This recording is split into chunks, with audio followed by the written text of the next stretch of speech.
India ਆਉਣ ਤੋਂ ਰੋਕਿਆ ਗਿਆ ਕੀ ਮਕਸਦ ਕੀ ਹੈ ਮੇਰਾ? ਦੇਖੋ ਤਕਰੀਬਨ ਉਹਨੂੰ 50 ਸਾਲ ਹੋ ਗਏ ਇੱਥੇ ਗਏ ਨੂੰ।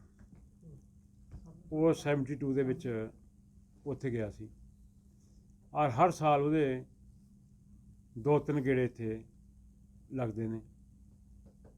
ਅਤੇ ਜਦੋਂ ਸੁਨਾਮੀ ਆਈ ਹੈ ਉਦੋਂ ਵੀ ਅਸੀਂ ਤਕਰੀਬਨ ਇੱਕ ਟ੍ਰੇਨ ਭਰ ਕੇ 5 ਕਰੋੜ ਰੁਪਏ ਸਮਾਨ ਲੈ ਕੇ ਉੱਥੇ ਆਏ ਸੀ। 350 ਬੰਦਾ ਸਾਡੇ ਨਾਲ ਗਿਆ ਸੀਗਾ ਅਤੇ 1 ਮਹੀਨਾ ਅਸੀਂ ਉਹ ਆਪ ਉੱਥੇ ਰਹੇ ਸੀਗੇ, ਆਪ ਉੱਥੇ ਸੇਵਾ ਕੀਤੀ। ਸਾਰੇ ਕੰਟਰੀ ਨੇ, ਸਾਰੇ ਮੁਲਕ ਨੇ ਐਪਰੀਸ਼ੀਏਟ ਕੀਤਾ ਕਿ ਪੰਜਾਬ ਵਾਲੇ ਬਹੁਤ ਵਧੀਆ ਕੰਮ ਕਰ ਰਹੇ ਨੇ ਅਤੇ ਐਡੀ ਬੜੀ ਸੇਵਾ ਜਿੱਥੇ ਜੀ ਮਾਂ ਬਾਪ ਵੀ ਰਹਿਣ ਨੂੰ ਤਿਆਰ ਨਹੀਂ ਸੀ, ਐਡੀ ਭੁੱਖਮਰੀ ਆ ਗਈ ਸੀ ਉੱਥੇ, ਇੰਨਾ ਮਾੜੇ ਹਾਲਾਤ ਸੀ ਉੱਥੇ, ਇੰਨੀਆਂ ਬਿਮਾਰੀਆਂ ਫੈਲ ਗਈਆਂ ਸੀ। ਪਰ ਅਸੀਂ ਆਪਣੀ ਡਾਕਟਰਾਂ ਦੀ ਟੀਮ ਵੀ ਲੈ ਗਏ ਸੀ ਉੱਥੇ ਅਤੇ ਰਾਸ਼ਨ ਵੀ ਲੈ ਕੇ ਗਏ ਸੀ, ਨਰਸਿਸ ਵੀ ਲੈ ਕੇ ਗਏ ਸੀ ਅਤੇ ਪੂਰੀ ਕੰਮ ਕਰਨ ਵਾਲੀ ਟੀਮ ਸੀ। ਜਿਸ ਤਰ੍ਹਾਂ ਦਾ ਸਾਡਾ ਮਾਹੌਲ ਕਾਲਜ ਦਾ ਸੀ ਉੱਦਾਂ ਦਾ ਮਾਹੌਲ ਸੀਗਾ।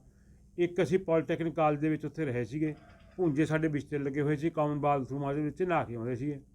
ਮੈਂ ਤਾਂ ਖੁਦ ਟ੍ਰੇਨ 'ਚ ਗਿਆ ਸੀ, 98 ਆਵਰ ਲੱਗੇ ਸੀ ਟ੍ਰੇਨ ਨੂੰ ਉੱਥੇ ਜਾਣ ਨੂੰ। ਅਤੇ ਅਸੀਂ 1 ਮਹੀਨਾ ਸਾਰਿਆਂ ਨੇ ਐਪਰੀਸ਼ੀਏਟ ਵੀ ਕੀਤਾ, ਅਸੀਂ ਵੀ ਖੁਸ਼ ਸੀਗੇ ਵੀ ਚਲੋ ਸਾਡੀ ਜ਼ਿੰਦਗੀ ਦੇ ਸਭ ਤੋਂ ਵਧੀਆ ਦਿਨ ਸੀਗੇ ਕਿ ਅਸੀਂ ਕਿਸੇ ਦੀ ਸੇਵਾ ਕਰ ਰਹੇ ਹਾਂ। ਹੁਣ ਜਿਵੇਂ ਦਿੱਲੀ ਏਅਰਪੋਰਟ 'ਤੇ ਰੋਕਿਆ ਗਿਆ ਹੈ, ਇਸ ਦੇ ਪਿੱਛੇ ਕੀ ਕਾਰਨ ਸਮਝਦੇ ਹੋ? ਇਹਦੇ ਵਿੱਚ ਉਹਨਾਂ ਦੀ ਇੱਕੋ ਗੱਲ ਸੀਗੀ ਕਿ ਵੀ ਜੋ ਇਹ ਐਜੀਟੇਸ਼ਨ ਚੱਲ ਰਿਹਾ ਹੈ, ਕਿਸਾਨ ਐਜੀਟੇਸ਼ਨ ਚੱਲ ਰਿਹਾ ਹੈ, ਦਿਨ ਪਰ ਦਿਨ ਇਹ ਵੱਡਾ ਹੋ ਰਿਹਾ, ਵੱਧ ਰਿਹਾ ਹੈ, ਤੁਸੀਂ ਇਹਦੇ ਵਿੱਚ ਬਹੁਤ ਬੜੀ ਸਪੋਰਟ ਕਰ ਰਹੇ ਹੋ। ਤੁਸੀਂ ਇਹਦੇ 'ਚ ਲੰਗਰ ਵੀ ਲਾ ਰਹੇ ਹੋ, ਤੁਸੀਂ ਇੱਥੇ ਟੈਂਟ ਵੀ ਲਾਏ ਨੇ ਅਤੇ ਐਡਾ ਵੱਡਾ ਕੰਮ ਕਰ ਰਹੇ ਹੋ, ਇਹ ਬੰਦ ਕਰ ਦਿਓ। ਅਸੀਂ ਕਿਹਾ ਵੀ ਦੇਖੋ ਜੇ ਅਸੀਂ ਉੱਥੇ, ਜੇ ਤਾਂ ਸਾਡਾ ਪਹਿਲਾ ਕੰਮ ਹੋਵੇ ਫਿਰ ਤਾਂ ਠੀਕ ਹੈ। ਅਸੀਂ ਤਾਂ ਹਰ ਜਗ੍ਹਾ 'ਤੇ ਜਿੱਥੇ ਸਾਡੀ ਕੋਸ਼ਿਸ਼ ਹੁੰਦੀ ਹੈ, ਗੁਰੂ ਮਹਾਰਾਜ ਨੇ ਕਿਰਪਾ ਕੀਤੀ, ਸੱਚੇ ਪਾਤਸ਼ਾਹ ਨੇ ਮਿਹਰ ਕੀਤੀ ਹੈ, ਇਹ ਜਿਹੜਾ ਲੰਗਰ ਹੈ ਇਹ ਬਾਬੇ ਨਾਨਕ ਦਾ ਲੰਗਰ ਹੈ, ਗੁਰੂ ਮਹਾਰਾਜ ਦੀ ਬਖਸ਼ਿਸ਼ ਹੈ। ਸੋ ਇਹ ਸਾਡੀ ਡਿਊਟੀ ਬਣਦੀ ਹੈ, ਫਰਜ਼ ਬਣਦਾ ਹੈ ਸਾਡਾ। ਕੋਈ ਇਹ ਨਹੀਂ, ਸਾਡੇ ਦੇ ਵਿੱਚੋਂ ਕੋਈ ਬੰਦਾ ਕਦੇ ਸਟੇਜ ਤੋਂ ਨਹੀਂ ਜਾ ਕੇ ਬੋਲਿਆ, ਕਦੇ ਸਟੇਜ 'ਤੇ, ਮੈਂ ਤਾਂ ਸਟੇਜ 'ਤੇ ਗਿਆ ਹੀ ਨਹੀਂ ਕਦੇ ਹਾਲ ਤੱਕ। ਉਹ ਸਟੇਜ 'ਤੇ ਜਾ ਕੇ ਆਇਆ ਪਰ ਬੋਲ ਕੇ ਉਹ ਵੀ ਨਹੀਂ ਆਇਆ, ਪਰ ਸਿਰਫ ਇਸ ਗੱਲ ਕਰਕੇ ਕਿ ਤੁਸੀਂ ਇੱਥੇ ਸਪੋਰਟ ਕਰਦੇ ਹੋ ਅਤੇ ਉਹ ਕਰ ਲਿਓ।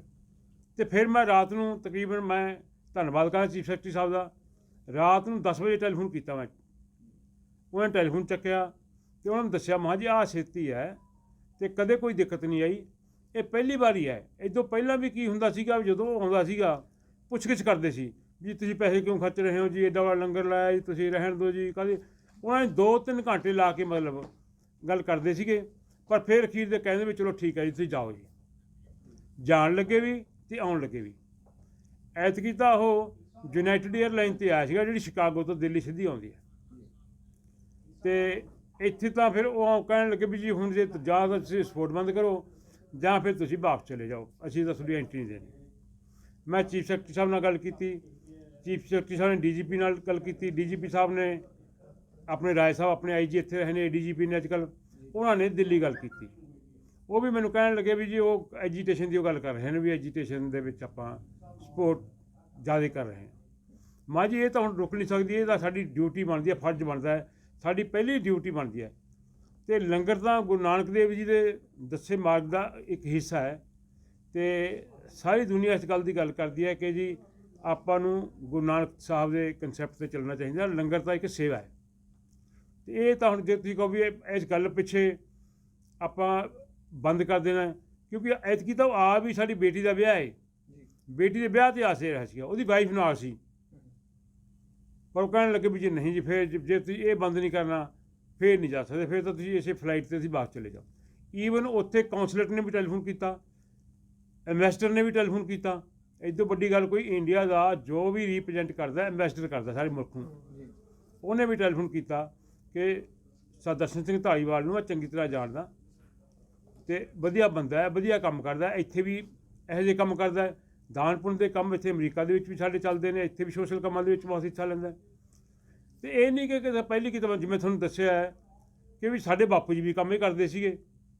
ਆਹ ਬੜਵਾਲ ਕਾਲਜ ਬਣਿਆ ਸੀਗਾ, ਉੱਥੇ ਮੇਰਾ ਖਿਆਲ ਹੈ ਪੂਰਾ ਸਰੀ ਦਾ ਚੈੱਕ, ਉਹਨਾਂ ਨੂੰ ਬਲੈਂਕ ਚੈੱਕ ਦਿੱਤਾ ਸੀਗਾ ਵੀ ਜਿੰਨਾ ਮਰਜ਼ੀ ਚੈੱਕ ਭਰ ਲਓ, ਅਤੇ ਉਹਨਾਂ ਨੇ ਸਰੀ ਦਾ ਚੈੱਕ ਭਰਿਆ ਸੀ, ਮੈਨੂੰ ਯਾਦ ਹੈ। ਅਤੇ ਆਪਣਾ 1932 ਦੇ ਵਿੱਚ ਸਾਡੇ ਬਾਪੂ ਜੀ ਪਹਿਲੀ ਛੁੱਟੀ ਆਏ ਸੀ, ਜਿੰਨੇ ਉਹਨਾਂ ਨੂੰ ਤਕਰੀਬਨ 3 ਸਾਲ ਦੀ ਤਨਖਾਹ ਮਿਲੀ ਸੀ, ਉਹਨਾਂ ਨੇ ਆਉਣ ਸਾਰ ਆਪਣੀ ਸਾਰੀ ਜਿੰਨੀ ਤਨਖਾਹ ਉਹਨਾਂ ਦੀ ਮਿਲੀ ਸੀਗੀ 3 ਸਾਲ ਦੀ, ਆ ਕੇ ਰੱਖੜੇ ਤੇ ਮੰਡੌਰ ਦੇ ਰਸਤੇ ਦੇ ਵਿੱਚ ਕੋਠਾ ਹੈ, ਜਿੱਥੇ ਜਾਣ ਦਾ ਬਹੁਤ ਪ੍ਰੋਜੈਕਟ ਹੁੰਦਾ ਸੀਗਾ, ਉੱਥੇ ਕੋਠਾ ਪਵਾਇਆ, ਕੋਈ ਲਵਾਈ ਅਤੇ ਸਾਰੇ ਪੈਸੇ ਲਾ ਕੇ ਉੱਥੇ ਚਲੇ ਗਏ ਸੀਗੇ। ਅਤੇ ਇਸੇ ਤਰ੍ਹਾਂ ਸਾਡਾ ਤਕਰੀਬਨ ਸਾਰਾ ਟੱਬਰ ਪੰਜਾਬ ਪਬਲਿਕ ਸਕੂਲ 'ਚ ਪੜ੍ਹਿਆ। ਉੱਥੇ ਸਾਡਾ 300-400 ਮੁੰਡਾ ਗਿਆ ਅਮਰੀਕਾ ਦੇ ਵਿੱਚ, ਸਾਰਿਆਂ ਨੂੰ ਅਸੀਂ ਸਕਾਲਰਸ਼ਿਪ ਦਿੱਤਾ। ਸਰ ਤੁਹਾਨੂੰ ਕੀ ਲੱਗਦਾ ਕਿ ਪੰਜਾਬੀਆਂ ਨੂੰ ਪ੍ਰੈਸ਼ਰਾਈਜ਼ ਕਰਿਆ ਜਾ ਰਿਹਾ ਕਿ ਮੈਂ ਕਿਸਾਨ ਜਿਹੜੇ ਧਰਨਾ ਨੂੰ ਢਾਹ ਲਾਉਣ ਦੀ ਕੋਸ਼ਿਸ਼ ਕੀਤੀ ਜਾ ਰਹੀ? ਦੇਖੋ ਇਹਦੇ 'ਚ ਤਾਂ ਕੋਈ ਦੋ ਰਾਇ ਹੀ ਨਹੀਂ। ਜੇ ਕੋਈ ਸੈਲਰ ਆ ਗਿਆ ਤਾਂ ਸੈਲਰਾਂ 'ਤੇ ਰੇਡ ਕਰਤੀ, ਜੇ ਕੋਈ ਆੜ੍ਹਤੀਆ ਗਿਆ ਤਾਂ ਆੜ੍ਹਤੀਆਂ ਦੇ ਵਿੱਚ ਈਡੀ ਨੇ ਰੇਡ ਕਰਤੀ। ਇਹ ਤਾਂ ਆਪਾਂ ਦੇਖ ਹੀ ਰਹੇ ਹਾਂ, ਇਹਦਾ ਕੋਈ ਦੋ ਰਾਇ ਹੀ ਨਹੀਂ। ਪਰ ਅਗਰ ਸਾਹਿਬ ਕਿਤੇ ਨਾ ਕਿਤੇ ਇਹ ਨਹੀਂ ਹੈ ਕਿ ਧੱਕਾ ਹੈ, ਕਿਉਂਕਿ ਹਰੇਕ ਬੰਦੇ ਦਾ ਰਾਈਟ ਹੈ, ਉਹ ਕਿਤੇ ਵੀ ਆਪਣੀ ਮਰਜ਼ੀ ਨਾਲ ਜਾ ਸਕਦਾ। ਫਿਰ ਬੰਦਾ ਇੱਕ ਆਪਣੇ ਰਿਸ਼ਤੇਦਾਰੀ 'ਚ ਵਿਆਹ 'ਤੇ ਆ ਰਿਹਾ ਹੈ ਤੇ ਉਸ ਨੂੰ ਇਸ ਤਰ੍ਹਾਂ ਰੋਕ ਕੇ ਵਾਪਸ ਭੇਜਣਾ। ਇਦੋਂ ਵੱਧ ਧੱਕਾ ਹੋ ਹੀ ਨਹੀਂ ਰਿਹਾ। ਇਦੋਂ ਵੱਧ ਧੱਕਾ ਕਿ ਆਪਣੀ ਬੇਟੀ ਦੇ ਵਿਆਹ 'ਚ ਆ ਰਿਹਾ, ਕੋਈ ਇਹ ਨਹੀਂ ਕਿ ਕਿਤੇ ਹੋਰ ਜਾ ਰਿਹਾ। ਉਹ ਜੀ ਉਹਨਾਂ ਦੇ ਨਾਲ ਕਿੰਨੇ ਲੋਕ ਹੋਰ ਆ ਰਹੇ ਸਨ? ਉਹਦੀ ਵਾਈਫ ਨਾਲ ਸੀਗੀ, ਇੱਕ ਹੋਰ ਵੀ ਸੀ ਮੁੰਡਾ, ਬਚਨ ਸਾਹਿਬ ਗਿੱਲ ਹੈ ਸਾਡੀ। ਕਿੰਨੀ ਕੁ ਦੇਰ ਗੱਲਬਾਤ ਹੋਈ ਹੈ ਉੱਥੇ ਤਕਰੀਬਨ 3-4 ਘੰਟੇ ਗੱਲ ਚੱਲਦੀ ਰਹੀ ਹੈ। ਡਾਕਟਰ ਸਾਹਿਬ, ਸ਼੍ਰੋਮਣੀ ਅਕਾਲੀ ਦਲ ਦੀ ਗੱਲ ਕੀਤੀ ਜਾਵੇ, ਸੁਖਬੀਰ ਸਿੰਘ ਬਾਦਲ ਨਾਲ ਗੱਲਬਾਤ ਤੁਹਾਡੀ ਹੋਈ ਹੋਣੀ ਇਸ ਮਸਲੇ ਨੂੰ ਲੈ ਕੇ, ਅਕਾਲੀ ਦਲ ਕੀ ਸਟੈਂਡ ਕਰ ਰਿਹਾ? ਨਹੀਂ, ਹਾਲੇ ਮੇਰੀ ਗੱਲ ਉਹਨਾਂ ਨਾਲ ਹੋਈ ਨਹੀਂ। ਰੱਖੋਗੇ ਗੱਲ ਪਾਰਟੀ? ਹਾਲੇ ਮੇਰੀ ਗੱਲ ਹੋਈ ਨਹੀਂ। ਪਾਰਟੀ ਦੇ ਕੀ ਗੱਲ ਰੱਖੋਗੇ? ਨਹੀਂ ਰੱਖਾਂਗੇ, ਕੋਈ ਰੱਖਾਂਗੇ। ਤੇ ਕਿਸਾਨ ਆਗੂਆਂ ਦੇ ਕੀ? ਕਿਸਾਨ ਆਗੂਆਂ ਨਾਲ ਵੀ ਗੱਲ, ਮੈਨੂੰ ਅੱਜ ਉਹਨਾਂ ਦਾ ਟੈਲੀਫੋਨ ਆਇਆ ਸੀ, ਡਾਕਟਰ ਦਰਸ਼ਨਪਾਲ ਦਾ ਟੈਲੀਫੋਨ ਆਇਆ ਸੀ। ਉਹ ਵੀ ਗੱਲ ਕਰਦੇ ਸੀ ਕਿ ਅਸੀਂ ਆਪਣੀ ਜਥੇਬੰਦੀ ਦੇ ਵਿੱਚ ਸਾਰੇ 32 ਜਥੇਬੰਦੀਆਂ ਅਸੀਂ ਮੀਟਿੰਗ ਕਰਾਂਗੇ, ਉਹਦੇ ਵਿੱਚ ਅਸੀਂ ਮਸਲਾ ਉਠਾਵਾਂਗੇ। ਜਿਨ੍ਹਾਂ ਲੋਕਾਂ ਨੇ ਰੋਕਿਆ ਸੀ ਉਹ ਅੰਬੈਸੀ ਦੇ ਲੋਕ ਸਨ ਜਾਂ ਕੇਂਦਰ ਸਰਕਾਰ ਦੇ? ਨਹੀਂ, ਮੈਸੀ ਦੇ ਲੋਕ ਨਹੀਂ ਸੀ ਇਹ ਤਾਂ ਇਮੀਗ੍ਰੇਸ਼ਨ ਕਰਨੀ ਪੈਂਦੀ। ਜਦੋਂ ਵੀ ਤੁਸੀਂ ਕਿਸੇ ਮੁਲਕ ਦੂਜੇ ਮੁਲਕ ਤੋਂ ਆਉਂਦੇ ਹੋ ਤਾਂ ਇਮੀਗ੍ਰੇਸ਼ਨ ਵਿੱਚ ਦੀ ਕ੍ਰਾਸ ਕਰਕੇ ਆਉਂਦੇ ਹੋ। ਬਿਲਕੁਲ ਜੀ। ਅਤੇ ਇਮੀਗ੍ਰੇਸ਼ਨ ਵਾਲੇ ਰੋਕ ਲਿਆ। ਇੱਕ ਨਾਮੀ ਬਿਜ਼ਨਸਮੈਨ ਦੇ ਹੋਣ ਦੇ ਨਾਤੇ ਤਾਂ ਅਸੀਂ ਮੰਨ ਸਕਦੇ ਹਾਂ ਕਿ ਜਿਹੜਾ ਇਹਨਾਂ ਨੇ ਰੋਕ ਸਕਦੇ ਹਾਂ। ਜੇ ਇੱਕ ਫੈਮਿਲੀ ਫੰਕਸ਼ਨ ਤੇ ਉਹ ਆ ਰਹੇ ਆ, ਕੀ ਕਾਨੂੰਨੀ ਸਲਾਹ ਲਓਗੇ ਕਿ ਇਸ ਤਰ੍ਹਾਂ ਇੱਕ ਬੰਦੇ ਨੂੰ ਰੋਕਿਆ ਜਾ ਸਕਦਾ ਇਸ ਤਰ੍ਹਾਂ? ਨਹੀਂ, ਰੋਕਣ ਨੂੰ ਤਾਂ ਇਹਨਾਂ ਨੇ ਇਹੀ ਉੱਥੇ ਕਿਹਾ ਕਿ ਜੀ ਇਹ ਉਹ ਕਰਦੇ ਨੇ, LOI ਲੈ ਲਈ ਹੋਣੀ ਹੈ, ਅਤੇ ਇਹ ਪਤਾ ਨਹੀਂ ਅਸਲ ਕੀ ਲਿਆ ਕੀ ਨਹੀਂ ਲਿਆ। ਐਂ ਤਾਂ ਰੋਕ ਨਹੀਂ ਸਕਦਾ। ਜੇ ਮੈਸਟਰ ਨੇ ਟੈਲੀਫੋਨ ਕੀਤਾ ਹੈ, ਕਾਉਂਸਲਰ ਨੇ ਟੈਲੀਫੋਨ ਕੀਤਾ, ਇਟ ਮੀਨ ਸਮਥਿੰਗ, ਕੋਈ ਨਾ ਕੋਈ ਆਨਾ ਬਾਨਾ ਕਰਿਆ ਹੀ ਹੋਣਾ ਨਾ ਉਹਨਾਂ ਨੇ। ਜਦ ਐਡੀ ਵੱਡੀ ਸ਼ਖਸੀਅਤ ਨਾਲ ਧੱਕਾ ਹੋ ਸਕਦਾ, ਤੁਸੀਂ ਮੰਤਰੀ ਰਹੇ ਹੋ, ਤੁਹਾਡੇ ਪਰਿਵਾਰ ਨਾਲ ਧੱਕਾ ਹੋ ਸਕਦਾ, ਤੇ ਆਮ ਲੋਕ ਕਿਸ ਤਰ੍ਹਾਂ ਫਿਰ ਕਿਸਾਨ ਅੰਦੋਲਨ ਦੀ ਸਪੋਰਟ ਕਰਨਗੇ? ਨਹੀਂ ਦੇਖੋ, ਇਹ ਤਾਂ ਹਰ ਜਗ੍ਹਾ ਦੇ ਉੱਤੇ ਕਰ ਹੀ ਰਹੇ ਨੇ।